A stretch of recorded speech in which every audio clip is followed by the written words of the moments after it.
Welcome back, friends. Thank you for joining me for another chapter of PAX. We are on chapter 20, and we should be joining Peter again. So let's see what's going on with him. Chapter 20. Peter rubbed the chisel handle with oiled steel wool, trying to resist the urge to throw it across the barn. The morning had been good. He'd crutched over field and woods, through mud and gravel, up hills and down rock faces, over stone walls and under fences, strong, tireless, and nearly as fast as if he'd had both boots on the ground. At noon, he told Vola he felt ready to go now, and he was. But she had ignored him as usual. She'd ordered him into the barn to rest and taken his crutches hostage. Foot up, polish some tools, get the hand feel of them. His gaze fell on the near finished carving in front of him on the workbench. The fox was rough, but it looked alive, and it seemed to him a sign that he would find Pax unharmed. Although it felt dangerous to hope, he allowed himself to imagine the scene. He would call for Pax at the spot where he'd left him, and Pax would come bursting out of the woods and probably knock him down in his happiness. They would go home together. "You're going to polish that handle right off, boy." Peter jumped. "I didn't hear you come in." "You can't go drifting off when you're working with tools." Vola settled herself on a barrel beside him and picked up a rasp in an oily cloth. "I was thinking about Pax." He put down the gleaming chisel and picked up his carving. He handed it over when Vola held out a palm. "Looks like he wants to jump out of my hand. You're worried about him?" Peter nodded. "But half the time I think he would be all right. Foxes are smart, really smart." We had to lock the door in the kitchen because Pax could open every cupboard. Once he chewed through the wire to a fan we'd just put in my room. My father was really mad. But then, when he was trying to fix it, he found out the fan had a short in the housing. It would have caught fire. I think Pax knew that somehow, that he was protecting me. So why wouldn't he be smart enough to learn to hunt? Don't you think he could survive? "I do," Vola agreed. Peter took the carving back and looked into the fox's face. "There's something else," he said. "It's that I would know if he died." And then he told Vola what he never told anyone else about the merging he felt sometimes with Pax. How sometimes he didn't just know what his fox was feeling, but actually felt it himself. He held his breath, hearing how crazy it sounded. Instead of laughing, Vola told him he was lucky.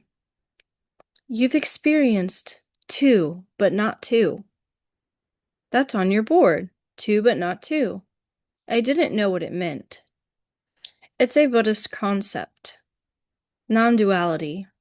It's about oneness, about how things that seem to be separate are really connected to one another. There are no separations. Bola picked up his fox again. This is not just a piece of wood. This is also the clouds that brought the rain, that watered the tree, and the birds that nested in it, and the squirrels that fed on its nuts. It's also the food my grandparents fed me that made me strong enough to cut the tree.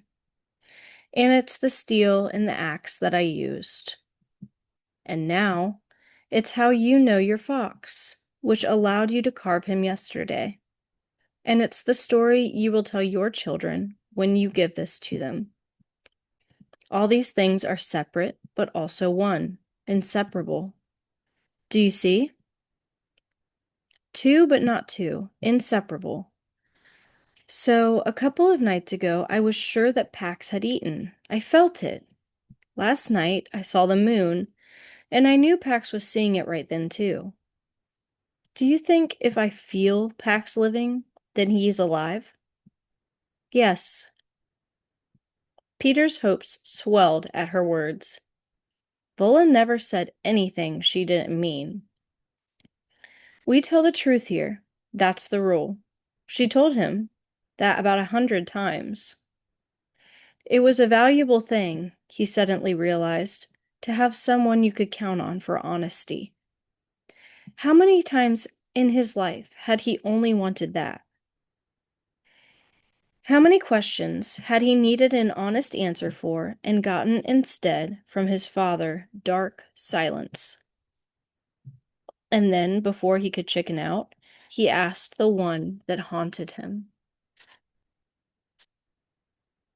Do you think do you think that if someone had a wild part, it could ever be tamed out? If it's in his nature, inherited. Bull looked at him hard. Peter knew she thought he was asking about Pax, and he didn't correct her. He picked up the chisel again and looked down at it on his lap. His fingers squeezed white around the shank as he waited for the answer.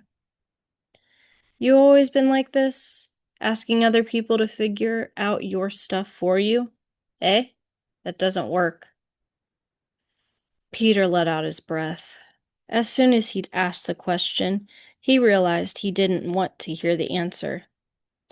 Maybe he would never be ready to hear the answer to that question. Vola patted her overall pocket and frowned. Almost forgot. She pulled out a napkin-wrapped muffin and handed it to Peter. He'd eaten 4 of them at breakfast, but she was always convinced that he wasn't eating enough. He unwrapped it. It was a little squashed, but as with the rest of them, the pecan, however you say it, was centered perfectly on the brown sugar topping. She'd stayed up late last night baking them, and he had heard her singing something in a language he didn't recognize, something happy. Vola, why are you still living out here alone? I told you, but 20 years to figure out who you are? I mean, how hard can it be? Plenty hard. The plain truth can be the hardest thing to see when it's about yourself. If you don't want to know the truth, sorry. If you don't want to know the truth, you'll do anything to disguise it. Peter put the muffin down. She was avoiding his question. But you do. You know yourself. So how come you don't go live somewhere with people? Tell me the truth. That's the rule around here, right? She looked out the barn window for a minute. Her shoulders slumped, and when she turned to him, she looked tired. Fair enough, no bat Peter. Maybe it's because I do know myself. Maybe what I know is that I don't belong with people. Maybe I am a grenade. What do you mean, a grenade? What would you call someone who can go from a girl eating peaches and watching fireflies to a woman who kills a man, eh? That girl would have to cut off her arm before she'd have hurt a single one of those fireflies. But a few years later, she killed a perfect stranger. I'd call that person a weapon. I'm an unpredictable, deadly weapon. It's best I stay hidden here, where no one will ever be hurt by me, even by accident. She raised her fingers and popped them at him. Boom. But this time, the gesture looked sad and not menacing. You don't hurt me, Peter answered. How do you know I won't? Because I know. He thumped his chest. In my core. Bola slapped her palms on the workbench and pushed herself off. Put those tools back in the right order, she muttered over her shoulder as she left.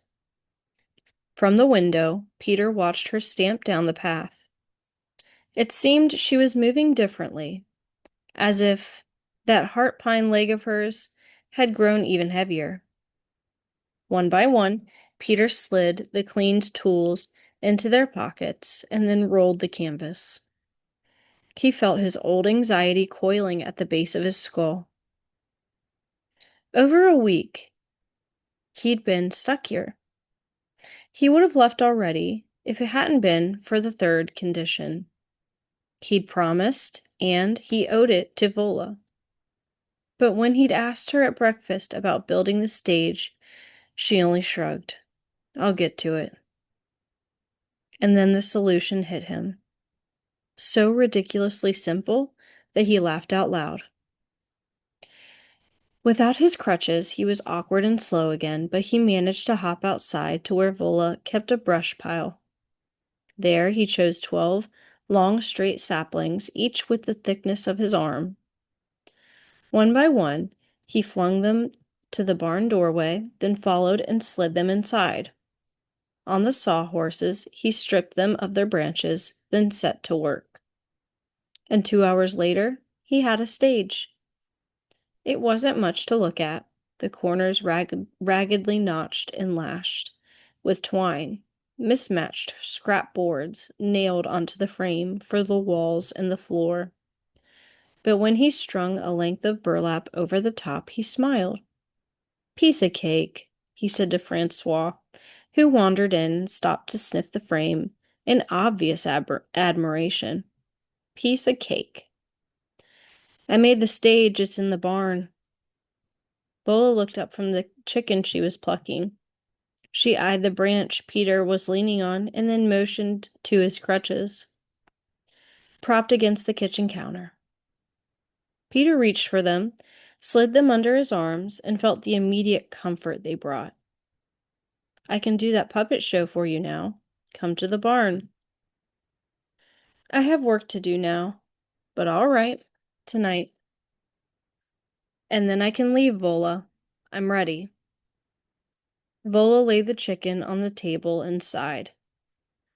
You are not ready. You sleep indoors, dry and warm. You have clean water, and someone cooks your food for you. But all right, tomorrow I will test you. 10 miles. You hike 5 miles. Show me you can make a camp on one leg and hike 5 miles back. Then we'll talk. Peter watched her gather up chicken feathers and tuck them into a pouch, and it struck him. Nothing would change after he left. Vola would save her feathers, would make her puppets all alone in the woods, more and more and more of them, and tell that soldier's story to no one.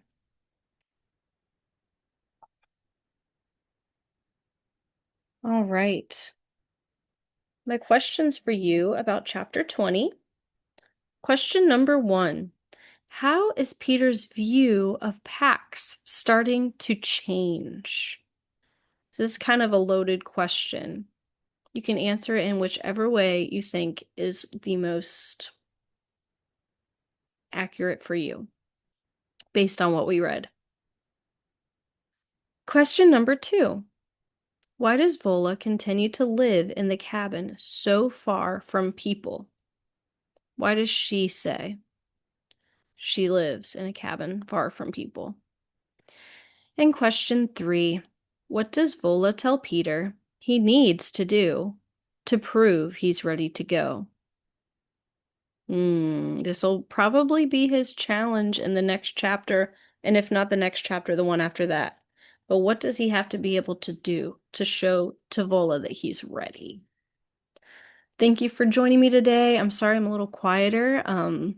I recently found out I have asthma, and in the evening time especially, I get really short of breath. So, trying to take some deep breaths as I'm reading that story there.